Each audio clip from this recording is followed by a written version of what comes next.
Chapter 2. I Race the Train. Try them on, Mr. Vaslov suggested. See if they fit.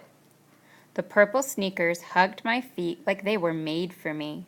Wow, they feel great. All right then, Mr. Vaslov said in that voice grown-ups use when they're tired of you and ready to go back to their own stuff. Go try them out. The train should be coming by any second. I stared at him. Have you seen me racing the train? He grinned. How could I miss it?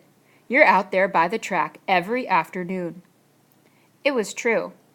After a long day at school, trying to sit still every time Mrs. Lane reminded me, I needed to let loose. And the train rumbled by on its overhead track, shouting, Race me! Race me! We were a mile from the station. When I heard the train coming, I spread my arms out like an airplane taking off. Airplanes can beat trains. Of course, it was just pretend, but racing made me run faster. Here it comes, Mr. Vaslov said, as the walls of the tool shed started to shake. I waved a quick goodbye and headed out the door. The purple sneakers made a soft, buzzing sound. My feet felt light. I ran faster and faster until the grass was just a blur beneath me. Smoke whooshed out of my heels. The wind whipped across my cheeks. My legs whirled so fast I could hardly see them. But I could see the train. It was up there beside me, falling behind. And I was zooming ahead like a supercharged engine in my purple sneakers. Rapido! My pretend game had turned real. I was as fast as an airplane racing the train and winning. When I got to the station, I dropped to the ground behind the fence. The train roared in over me. I'd just run a whole mile in a few seconds. Talk about Zapato power. I looked down at my purple sneakers.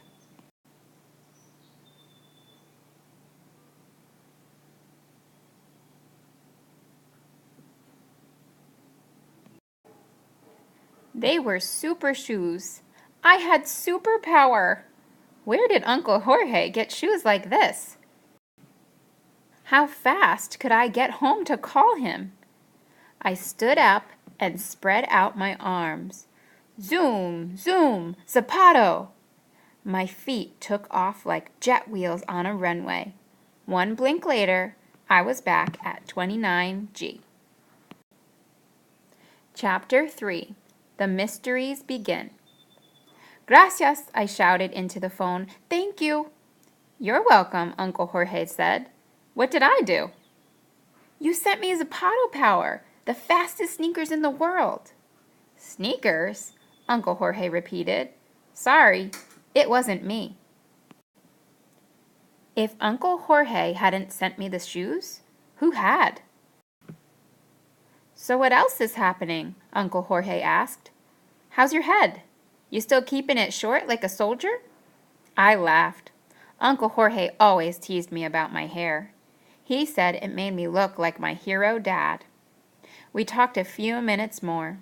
I told him about getting an A for the first time in spelling and about the new basketball courts at school. Even though I'm shorter than most of the other guys, I can still get the ball through the hoop. Watch the mail, Uncle Jorge promised just before he said goodbye. I'll get paid next week and send you something good. Thanks, Uncle Jorge. I hung up the phone, still wondering where my purple sneakers came from. Maybe Mom could tell me. I always called to tell her I got home all right anyway. She worked in a busy doctor's office, answering telephones. I munched on pretzels while I waited on hold, listening to music and an electronic voice telling me my call was important. Did you leave a box on the doorstep for me? I asked when I finally got through. No, Freddie. Mom sounded puzzled. I always leave things for you on the table. I knew that was true, but when you're solving a mystery, you have to check everything out, even if it means saying mushy stuff to your mom on the phone. See you at 6, mi hijito. Love you too, Mom. I'd made enough phone calls. It was time to investigate in other places. I need to look at the box, I realized. But it was still at Mr. Vaslov's shed. I fed my guinea pig Claude II and left 29G wearing my new purple sneakers. They felt like foam under my feet. Mr. Vaslov! I knocked on the tool shed door. He opened it wearing safety goggles, like a scientist. I'm busy now, Freddie, he said. Can I help you later? I need the box my sneakers came in. Why do you want that? Mr. Vaslov pushed his goggles up. I'm trying to find out who gave me my purple sneakers. Mr. Vaslov scratched his face. Freddie, he said, just enjoy the sneakers.